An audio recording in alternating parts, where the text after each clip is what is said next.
Olá, seguidores e ouvintes do jornal Alô, Alô Cidade. Estamos com um programa direto e reto com Ailton Cunha. Ele é pré-candidato a deputado estadual aqui em Minas Gerais. Vamos conhecer um pouquinho da trajetória de vida dele.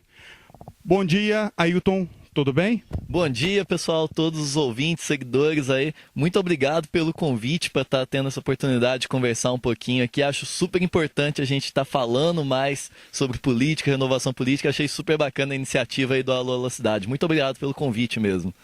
Então, o pessoal, principalmente na nossa cidade, aqui em Campanha, no sul de Minas, conhece você como um menino estudioso, que saiu daqui da cidade da Campanha e foi procurar alguma coisa melhor para sua vida. Conta um pouco dessa trajetória, né?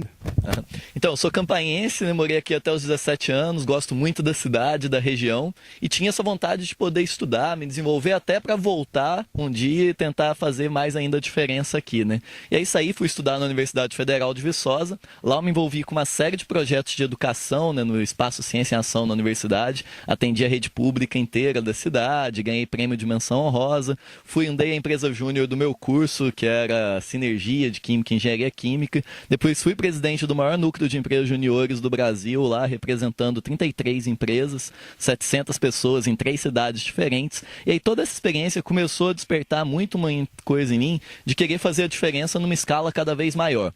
Quando eu saí de lá, eu fui trabalhar na Fundação Estudar, que é uma ONG que é referência no desenvolvimento de jovens no país. Fui para São Paulo criar alguns programas de decisão de carreira, né? Que é, como que eu ajudo o jovem recém-formado a encontrar o lugar onde o potencial dele vai ser melhor aproveitado. Um desses programas que eu criei lá era o Imersão Gestão Pública, para entender melhor, como que é trabalhar gestão pública em alto nível, assim, né? E aí, por isso eu ganhei o prêmio de exemplo de liderança jovem pela Assembleia Legislativa do Estado de São Paulo, e ficava muito aquela coisa de, nossa, muito bacana, mas o que dá para fazer além, né? Saí da Fundação Estudar, tive que trabalhar um tempo no Produtor Agro, que é uma startup de agronegócio, que eu entendo que o agro ainda é um dos principais setores para gerar impacto e empregabilidade no país. E de lá comecei muito a me questionar uma coisa, Ayrton, que talvez vocês também já tenham perguntado, como que eu faço para melhorar muito a condição de vida do nosso país, do nosso povo. E sempre que eu parava para pensar nisso, vinha a coisa de que a maioria das crianças estudam em escolas públicas, a maioria dos doentes estão em hospitais públicos. Então, se a gente quiser causar impacto, aonde que tem que ser? E aí pegou a coisa de que tem que ser com a política e tem que ser com a gestão pública, né? E aí por isso que eu decidi, hoje sou pré-candidato, muito na ideia de tentar levar tudo que eu fiz na iniciativa privada, no terceiro setor, em termos de resultado, para a gestão pública e para a política. O que trouxe você a seguir essa carreira política, né? Porque você parece que está focado na educação principalmente, porque você, né, é bem estudioso aí, pelo menos pela fama que você tem aqui na nossa área, né, na nossa região. Então, educação para mim sempre eu considero um gatilho muito importante, mas a questão é muito mais de que hoje, se a gente para ver o nível dos nossos representantes, né, vem muito a coisa de que dá para ser melhor. Pouca gente está satisfeito. Quando você anda pela rua tudo e pergunta, né, o que acontece é que existe uma insatisfação geral. E eu comecei a estar olhando, participando de encontros, tudo, e falando, peraí, eu acho que pela formação e pelo que eu venho entregando nos últimos anos, né, de resultado, eu consigo contribuir de uma maneira eficiente. E aí eu assisti uma palestra que o formador estava falando uma coisa que mexeu muito comigo, que ele falava assim, olha, hoje as pessoas mais bem preparadas e bem intencionadas não querem entrar na política, e as mais mal preparadas e mal intencionadas querem entrar na política. E quem se sente preparado para fazer a diferença e não entra, é um pouco covarde. E aquilo eu ficava, poxa, mas peraí, eu não sou covarde assim, eu acho que dá para fazer mais, eu tô fazendo numa escala bacana, né? E aí que eu decidi entrar muito por causa disso, de tentar dar essa contribuição. Você possui uma carta independente, né, da qual você afiliou, né, em um partido, né? E o que significa e por que foi uma condição essencial para você? Explica um pouco para qual partido você afiliou. Vou deixar você falar, que é melhor. Sim, vou explicar o que é essa carta de independência, né? Hoje no Brasil, se você quiser ser candidato a qualquer cargo, né, vereador, prefeito, deputado, você precisa estar ligado a um partido. Então, você precisa ter uma legenda para competir. causa da situação atual dos nossos partidos, eu me sentia muito pouco confortável em estar em um partido que eu pudesse vestir a camisa e falar assim, eu represento X ou Y. E quando a gente vai olhar como que funciona no mundo, a cada 10 países, 9 possuem a oportunidade de você ter uma candidatura independente, que é a pessoa representar o povo sem estar ligado a um partido. E eu entendo que a candidatura independente é uma forma de fortalecer a democracia muito grande. Então eu escrevi uma carta falando isso justamente, hoje no Brasil, para você disputar um cargo público, você tem que estar ligado a um partido, mas eu entendo que candidaturas independentes fortalecem a democracia, 9 a cada 10 países possuem essa opção, então o partido X está disposto a abrigar Ailton dentro do seu partido, liberando ele de qualquer obrigação partidária. Ailton pode votar o que quiser, fazer o que quiser. E coloquei, o partido sabe que Ailton entende que política pública baseada em dado e evidência está acima de qualquer interesse partidário. E saí oferecendo isso nos partidos para ver quem que topava assinar. E aí, 3 partidos toparam, eu acabei indo para o PSDC, né, que hoje chama Democracia Cristã. Então, assim, só que, de novo, eu estou no partido por causa de uma opção... porque a lei obriga e porque ele me deu essa carta de independência. Hoje, considerando o nível de representatividade que a gente tem nos partidos, se não fosse essa opção, talvez eu nem candidataria. Porque, para mim, é muito importante olhar por que dado, por que ciência fala que você deve votar X ou Y, e não porque o partido mandou você votar X ou Y. Quando questiona seu posicionamento sobre assuntos mais delicados, né? E você tem dito ou afirmado que acredita em política pública, é o compromisso, né? E baseado em dados evidenciais, né? O que significa isso na prática, né? Hoje no Brasil a gente tem muita política da boa intenção, né? O que é isso, assim? A pessoa entra lá, e aí ela tem a boa intenção de fazer a diferença muitas vezes, assim. Só que é a boa intenção do achismo, né? Eu acho que tal coisa ia ser bom. Eu tive uma ideia, nossa, essa ideia vai ser muito bom para a população. A gente tem que acabar com o achismo. Que achismo não funciona. Assim, se você está em casa e você fala assim, hoje eu vou fazer um bolo sem olhar receita nenhum, e tenta sair fazendo por um tanto, muitas vezes dá errado. Então por que na hora que você vai pensar em política pública para um país inteiro, para um estado inteiro, você vai no achismo? Então quando eu falo que eu acredito em política pública baseada em dado e evidência, eu estou falando que é assim, se eu quiser fazer uma diferença para a saúde, quem que são as grandes referências em saúde? Quem que mais entende disso? Se eu quiser pensar numa política pública de combate à criminalidade, que cada dia que passa tá pior, né? Como que eu olho quem mais entende disso? E não no que eu acho, no que você acha. Eu acho que a gente precisa urgente ter uma humildade de entender que eu não sei tudo, você não sabe tudo, nosso ouvinte não sabe tudo. Então, acho que o representante público, ele tem que ter a humildade de falar, olha, eu não sei tudo, mas eu vou procurar quem sabe. Então, assim, quando eu falo esse negócio de política pública baseada em evidência, é que sempre que tiver uma decisão para ser tomada, uma lei para ser votada, eu vou atrás de quem mais entende e no que os dados dizem, não no que eu acho. Porque acho, tem várias coisas que... Vou dar um exemplo disso, né? Taxação de grandes fortunas. Quando você fala no primeiro momento de ter um imposto especial para taxação de grandes fortunas, eu era uma pessoa que era a favor, por exemplo. Eu falava, justo, né? Quem é bilionário pagar muito mais, ter uma taxação extra, é justo. Só que aí quando você vai olhar países que fizeram isso pelo mundo, deu muito errado. Porque o que acontece? Imagina que você é a pessoa que tem grandes fortunas. E aqui, gente, eu não estou falando assim de ser um pouco rico, não. Estou falando de quem é bilionário, assim. Eram umas 30 pessoas mais ricas do Brasil aí. Essa pessoa, se coloca uma taxação extra para ela, o que ela faz? Ela tira o dinheiro do país, ela coloca em outro país, que foi o que aconteceu na França. Então, ao invés de você começar a ter um rendimento maior para a sua população, você começa a ter dinheiro saindo do seu país, indo para outro país, dando menos emprego, tudo. Então, assim, a intenção era muito boa. O acho de quem pensou na política pública era excepcional, só que na prática deu muito errado. Então, assim, para que a gente vai ficar batendo cabeça com achismo se a gente pode olhar o que funciona no mundo? Exemplo de estado, né? Como é que Minas pode aprender com outros estados? Hoje a gente tem uns sérios problemas na educação mineira, assim, professor sem receber, tudo. E aí, como é que a gente melhora? Vamos olhar onde deu certo. Por exemplo, tem uma iniciativa que eu gosto bastante, que é lá do governo do Ceará, que eles colocaram que uma parcela do repasse do ICMS ia ser variável de acordo com melhoria na educação básica. Então, assim, municípios que tivessem maior evolução na educação básica teriam maior repasse de dinheiro no ICMS. Com isso, você gerou um estímulo no estado inteiro para melhorar a educação, para colocar quadros mais técnicos na direção das escolas. Isso foi um dos grandes alavancadores. Então, assim, não vamos ficar reinventando a roda. Vamos olhar o que dá para fazer em alto nível, baseado em dado, baseado em evidência, e trazer para o nosso estado. Então, hoje você é bolsista do Instituto Renova Brasil, né? E, por favor, explica para mim e para os nossos ouvintes um pouco mais aí, porque é para a gente, o que é Renova e qual a sua importância no cenário político, né? Tranquilo. O Renova Brasil é uma ONG que foi criada por várias pessoas que começaram a se juntar e falar, pô, gente, a gente não está satisfeito com o nível dos nossos representantes. Hoje está triste, eu não sei o que eu vou fazer. O que a gente pode fazer para mudar?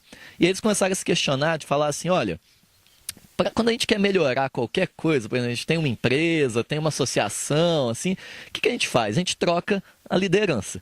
Se a gente quiser mudar a política brasileira, então a gente tem que trocar as lideranças. E como que a gente faz isso? E aí essas pessoas começaram a falar, pô, vamos criar um programa que a gente seleciona pessoas, as melhores pessoas que já estão fazendo, não vamos pegar a pessoa que assim, tem uma boa intenção. Não, vamos pegar a pessoa que já está fazendo a diferença, só que nunca teve envolvimento com política partidária, institucional, assim, nunca teve um cargo político, e preparar elas para disputar uma eleição e preparar elas para entender os grandes desafios do Brasil.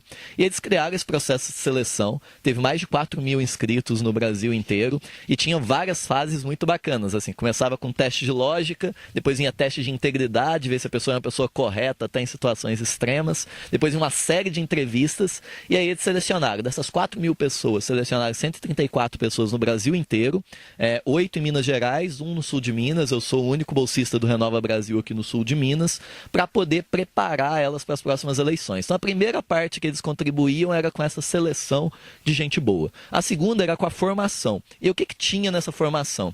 De janeiro a julho eu tive aulas com os maiores especialistas em diferentes temas. Então, assim, se eu quero entender saúde pública, levou o cara que fundou o SUS no Brasil para falar dos desafios da saúde pública. Se eu quero entender segurança pública, levou o ex-comandante do BOP e os maiores especialistas em segurança pública para falar com a gente. De novo, para ir contra aquele negócio do achismo, que é um negócio que mais destrói o país hoje, é gente que não sabe o que está fazendo, querer fazer.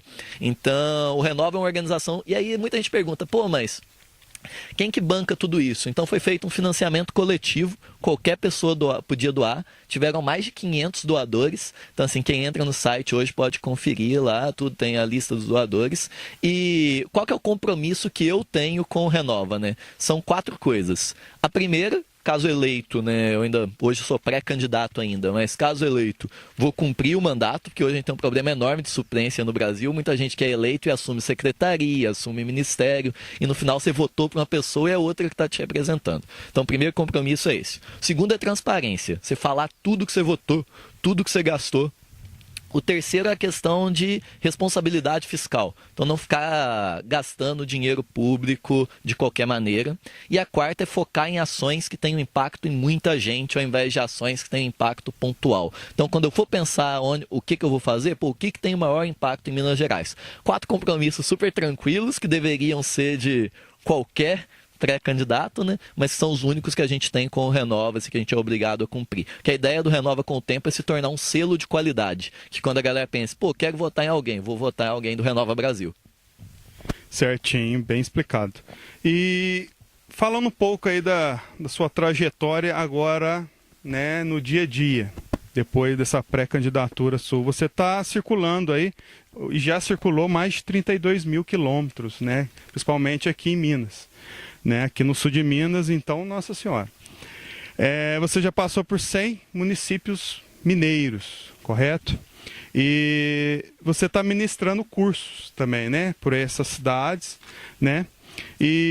Mas ainda, qual que é você tem muito caminho ainda para frente, certo? O que te motiva a se doar tanto, principalmente agora, dentro da política, né?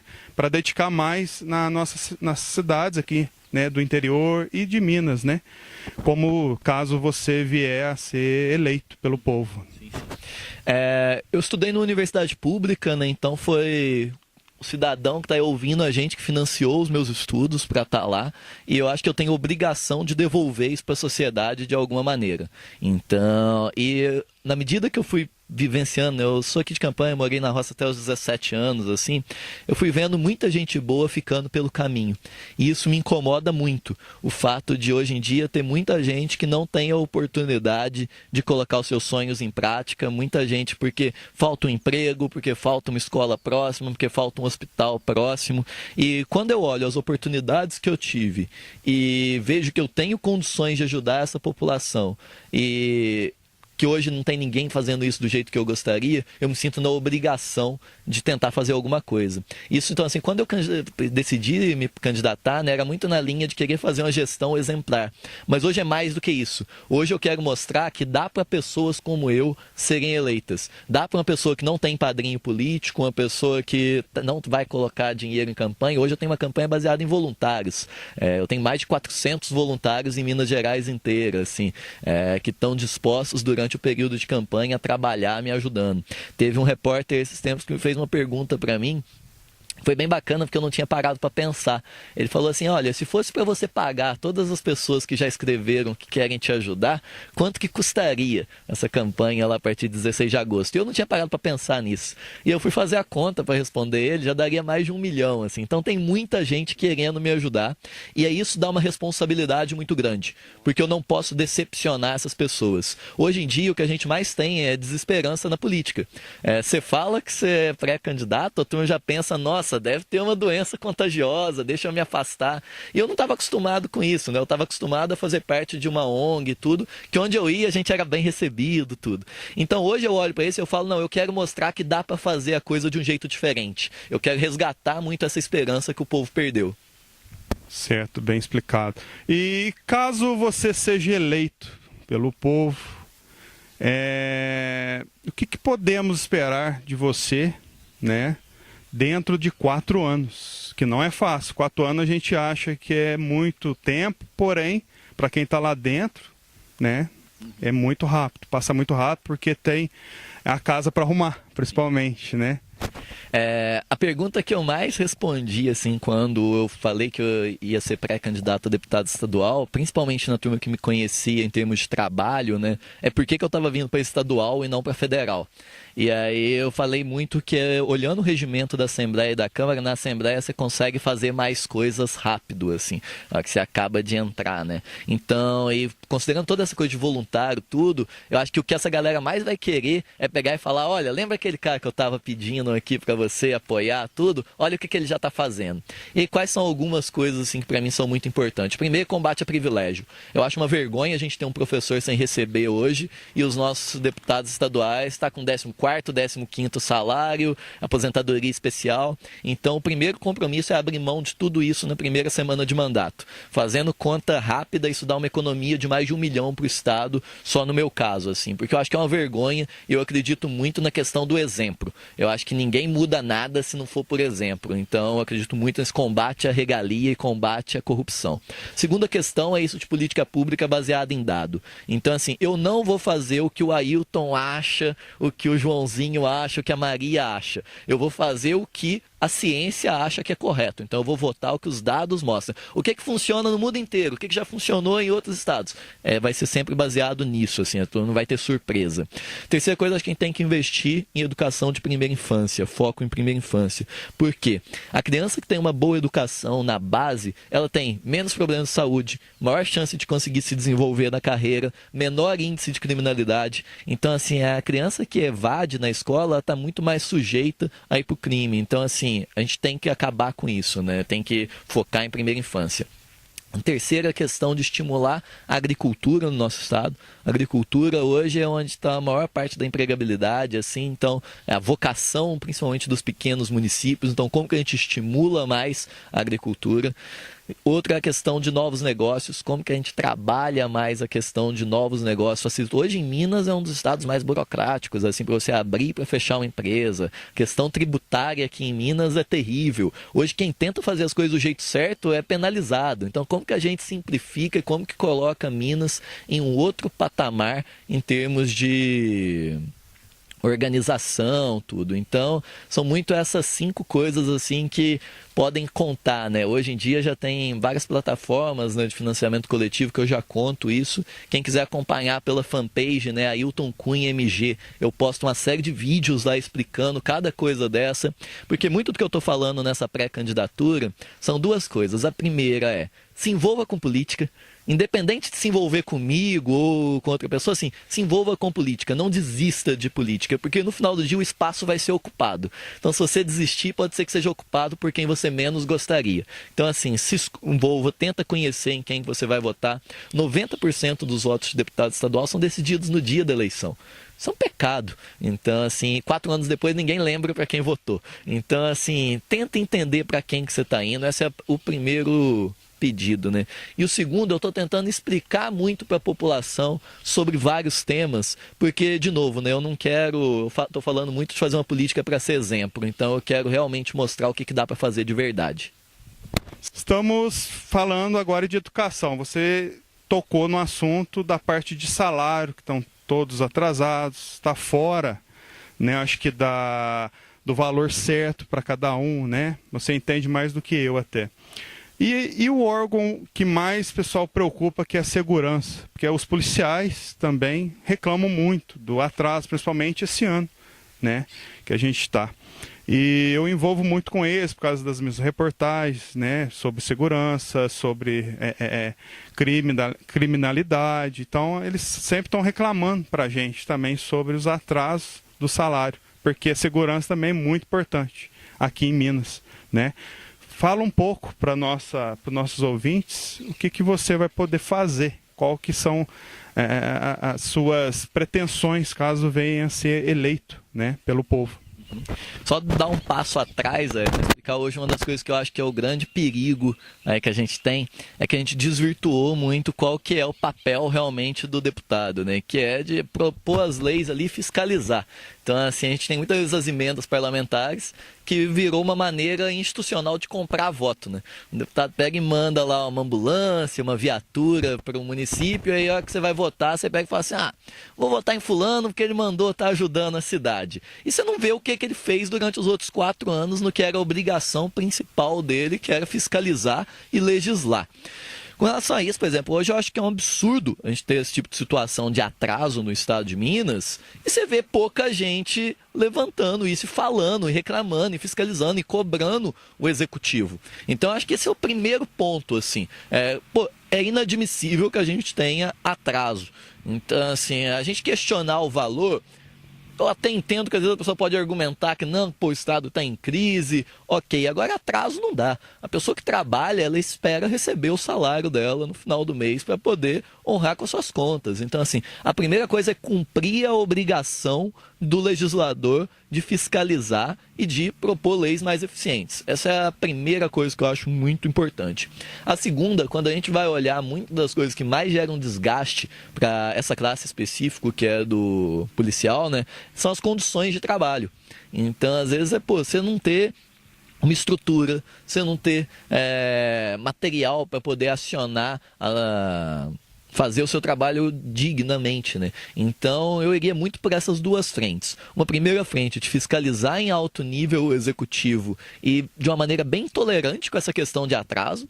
Poxa, não dá, gente. Assim, a gente tem que pegar atraso com professor, atraso com qualquer servidor público, tem que ser cobrado em alto nível. Hoje a gente tem pouco representante desse jeito. E a segunda coisa é as coisas de dar melhores condições para que ele possa trabalhar bem.